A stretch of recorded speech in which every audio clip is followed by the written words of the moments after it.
హైడ్రా వల్ల ఇయ్యాల్సిన స్పష్టత ఇంకా అధికార పార్టీ నుంచి రాలే. అంటే రేపు మేమేం బిల్డ్ చేయబోతున్నాం, ఒక లండన్ లాంటి స్ట్రీటా, లేకపోతే ఒక క్లీన్ లేక్ డెవలప్ చేసి, దాని చుట్టుపక్కల పార్క్ డెవలప్ చేసి, అది పిల్లలకి, ఫ్యామిలీకి ఒక ఆహ్లాదకరమైన వాతావరణం తయారు చేయబోతున్నారా? దాని చుట్టూ ఐటీ కంపెనీస్ వస్తున్నాయా? లేకపోతే ఉన్నటువంటి మురికి కాలువల వల్ల దోమలు ఎక్కువైపోయి, ప్రజల యొక్క అనారోగ్యాల పరిస్థితులు బాలేవు, దీనివల్ల ఆరోగ్యాలు చెడిపోతున్నాయి అనే నేపథ్యంలో స్పష్టత ఇంకా రాలేదు అనేది ప్రధాన అంశాలు ఇవన్నీ. సో, దీని మీద ఇంకా స్పష్టత ముందు ముందు రావాలి. దాని గురించి అయితే అధికార పార్టీ ఎలాంటి యాక్షన్ గానీ, లేకపోతే ఏ రకమైన క్లారిఫికేషన్ ఇస్తదో చూద్దాం.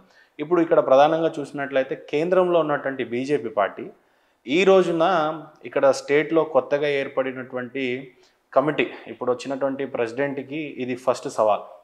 రామచంద్రరావు గారికి. రామచంద్రరావు గారు మొదటిసారిగా ప్రెసిడెంట్ అయిన తర్వాత ఆయన నేతృత్వంలో బై ఎలక్షన్ అనేది ఇది ఫస్ట్ టైం. ఇది ఆయనకు great opportunity, great platform, great ground ఏర్పడింది. దట్ టు జూబ్లీ హిల్స్‌లో. అండ్ హైదరాబాద్‌లో కేంద్ర పార్టీ బీజేపీ చాలా స్ట్రాంగ్‌గా ఉంది ఎస్పెషల్లీ. అలాంటి జూబ్లీ హిల్స్‌లో పెద్దగా సత్తా చాటకపోవడానికి గల కారణాలు, ఒకవేళ చాటుతదేమో, ఎగ్జిట్ పోల్ అయితే ఏ రకంగానూ కనిపియలేదు అని అంటున్నారు మీరు.